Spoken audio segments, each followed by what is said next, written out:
നമസ്കാരം. റാഫ്റ്റ് ഫുട്ബോളിലേക്ക് അവർക്കും സ്വാഗതം. അങ്ങനെ മാഞ്ചസ്റ്റർ യുണൈറ്റഡ് വീണ്ടും എറിക് ടെൻ ഹാഗിന്റെ കാലത്തേക്ക് മടങ്ങി പോവുകയാണോ? ആരാധകർക്ക് സംശയമില്ലാതില്ല. കാരണം മാഞ്ചസ്റ്റർ സിറ്റിയോട് മാഞ്ചസ്റ്റർ ഡെർബിയിൽ വിജയിച്ചതിന് ശേഷം അപ്പോൾ പ്രതീക്ഷയൊക്കെ ഉണ്ടായിരുന്നു. അതിന് ശേഷം സംഭവിച്ചത് 3 കളികൾ ഇതാ തുടർച്ചയായി പൂട്ടിയിരിക്കുന്നു.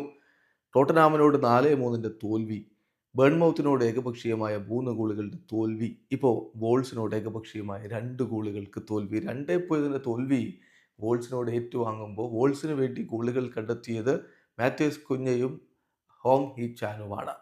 മാഞ്ചസ്റ്റർ യുണൈറ്റഡിന്റെ സൂപ്പർ താരം ബ്രൂണോ ഫെർണാണ്ടസിന് റെഡ് കാർഡ് കിട്ടുകയും ചെയ്തു. ഈ സീസണിന് മുമ്പ് മാഞ്ചസ്റ്ററിനായിട്ട് കളിച്ചിട്ട് ഒറ്റ റെഡ് കാർഡും വാങ്ങാത്തയാളിപ്പോൾ ഈ സീസണിൽ 3 റെഡ് കാർഡുകൾ വാങ്ങിക്കഴിഞ്ഞിരിക്കുന്നു എന്ന കാര്യം കൂടി ശ്രദ്ധിക്കുക. മത്സരത്തിൽ മാഞ്ചസ്റ്റർ യുണൈറ്റഡിന്റെ മുന്നേറ്റങ്ങൾ നയിച്ചുകൊണ്ട് ആദ്യ 11-ൽ ഹോയ്ലൻഡും ബ്രൂണോ ഫെർണാണ്ടസും ഡിയാലയും ഒക്കെയാണ് ഇറങ്ങിയത്. റാഷ്ഫോർഡിനെ ഒരിക്കൽ കൂടി സ്ക്വാഡിൽ നിന്ന് ഒഴിവാക്കുന്ന കാഴ്ചയാണ് നമ്മൾ കണ്ടത്. ഏതായാലും കളിയുടെ ആദ്യ പകുതി ഗോൾ രഹിതമായിരുന്നു. ബ്രൂണോ ഫെർണാണ്ടസിന് 47-ാമത്തെ മിനിറ്റിൽ റെഡ് കാർഡ് കിട്ടി. അങ്ങനെ രണ്ടാം പകുതിയുടെ തുടക്കത്തിൽ തന്നെ യുണൈറ്റഡ് 10 പേരായിട്ട് ചുരുങ്ങിയിരുന്നു. 58-ാമത്തെ മിനിറ്റിലാണ് കുഞ്ഞയുടെ ഗോൾ പിറക്കുന്നത്. Olympic goal. മനോഹരമായിട്ട് കോർണറിൽ നിന്ന് അദ്ദേഹം പന്ത് വലയിലേക്ക് അടിച്ചിട്ടു.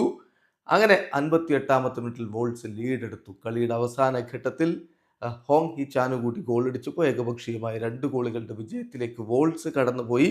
മാഞ്ചസ്റ്റർ യുണൈറ്റഡ് 18 കളികളിൽ നിന്ന് 22 പോയിന്റോടെ ഇപ്പോൾ പ്രീമിയർ ലീഗിൽ 14-ാം സ്ഥാനത്താണ് നിൽക്കുന്നത്. വീഡിയോ അവസാനിക്കുന്ന ഫുട്ബോൾ ലോകത്തെ കൂടുതൽ വിശേഷങ്ങളുമായി റാഫ് ടോക്സ് എത്താം.